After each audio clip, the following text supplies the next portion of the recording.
ಮೋದಿಗೆ ನೀಡಲಾಗಿದ್ದ ಉಡುಗೊರೆಗಳನ್ನ ಹರಾಜಿಗೆ ಇಡಲಾಗಿದೆ. ಯಾವೆಲ್ಲ ವಸ್ತುಗಳನ್ನ ಆಕ್ಷನ್ ನಲ್ಲಿದೆ, ಇಲ್ಲಿಯವರೆಗೂ ಸಂಗ್ರಹವಾದ ದುಡ್ಡೆಷ್ಟು, ಡೀಟೇಲ್ಸ್ ಇಲ್ಲಿದೆ. ಪ್ರಧಾನಿ ಮೋದಿಗೆ ನೀಡಿದ್ದ ಉಡುಗೊರೆಗಳು ಹರಾಜ್. ರಾಮ ಮಂದಿರ ಮಾದರಿಯಿಂದ ಕಸೂತಿ ಶಾಲುಗಳ ಆಕ್ಷನ್. ಇಲ್ಲಿಯವರೆಗೂ 50 ಕೋಟಿ ಸಂಗ್ರಹ, ನಮಾಮಿ ಗಂಗೆಗೆ ಅರ್ಪಣೆ.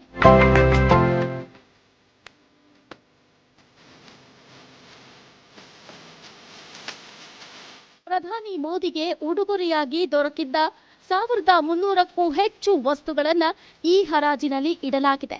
ಅಯೋಧ್ಯ ರಾಮ ಮಂದಿರ ಮಾದರಿ, ಭವಾನಿ ದೇವಿಯ ವಿಗ್ರಹ, 2024ರ ಒಲಿಂಪಿಕ್ಸ್ ಕ್ರೀಡಾಕೂಟದ ಸ್ಮರಣಿಕೆಗಳು ಸೇರಿ 1300ಕ್ಕೂ ಹೆಚ್ಚು ಉಡುಗೊರೆಗಳನ್ನು ಹರಾಜಿಗಿಡಲಾಗಿದೆ.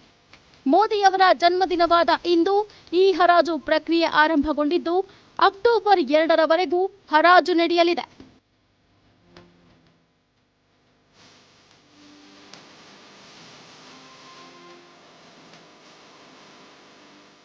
ಭವಾನಿ ದೇವಿಯ ಪ್ರತಿಮೆಯ ಬೆಲೆ 1,03,95,000 ರೂಪಾಯಿ ಆಗಿದ್ದು, ರಾಮ ಮಂದಿರ ಮಾದರಿ 5.5 ಲಕ್ಷ ರೂಪಾಯಿ ಮೌಲ್ಯ ಹೊಂದಿದೆ.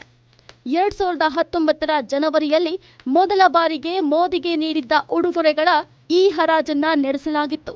ಜಮ್ಮು ಮತ್ತು ಕಾಶ್ಮೀರದ ಕಸೂತಿ ಮಾಡಿದ ಪಶ್ಮೀನಾ ಶಾಲು, ರಾಮ ದರ್ಬಾರ್ನ ತಂಜಾವೂರಿನ ಚಿತ್ರಕಲೆ, ಲೋಹದ ನಟರಾಜ ಪ್ರತಿಮೆ, ಗುಜರಾತ್ನ ರೋಗನ್ ಕಲೆ ಮತ್ತು ಕೈಯಿಂದ ನೇಯ್ದ ನಾಗಾ ಶಾಲು ಕೂಡ ಈ ಹರಾಜಿನಲ್ಲಿ ಇಡಲಾಗಿದೆ.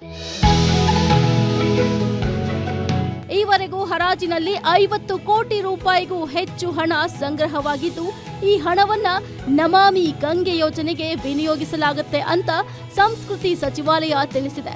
ಹಲವು ಸಾಂಸ್ಕೃತಿಕ ಮತ್ತು ಕಲಾತ್ಮಕ ವಸ್ತುಗಳು ಹರಾಜಿನಲ್ಲಿದ್ದು, ಸಾಧ್ಯವಾದ್ರೆ ನೀವು ಕೂಡ ಈ ಹರಾಜಿನಲ್ಲಿ ಪಾಲ್ಗೊಳ್ಳಲು ಟ್ರೈ ಮಾಡಿ. News desk, guarantee news.